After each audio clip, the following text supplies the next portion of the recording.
मुस्लिम बांधवांचा बकरी ईद सण पंधरवड्यावर आला असून सणाच्या दिवशी कुर्बानीसाठी लागणाऱ्या बोकडांची खरेदी विक्री आतापासूनच जोरात सुरू असल्याचे चाकण तालुका खेड मार्केटमध्ये आलेल्या बोकड विक्रेत्यांनी सांगितले। मुस्लिमांच्या महत्त्वाच्या सणांपैकी एक असलेल्या बकरी ईदच्या दिवशी बोकडाची कुर्बानी देण्याची परंपरा आहे, त्यामुळे चाकणला आता बोकडांची मोठ्या प्रमाणावर खरेदी विक्री झाली।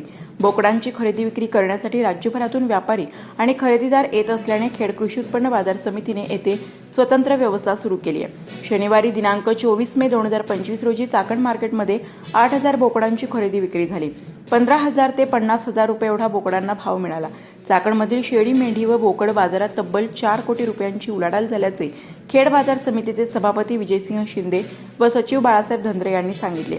बोकड बाजारामुळे खेड कृषी उत्पन्न बाजार समितीची या बाजारातील उलाढाल आतापासूनच कोटीच्या कोटी उड्डाणे घेत असून मार्केट फीच्या माध्यमातून लाखो रुपयांचे उत्पन्न बाजार समितीला यंदाच्या बकरी ईद सणाच्या पार्श्वभूमीवर मिळणार आहे।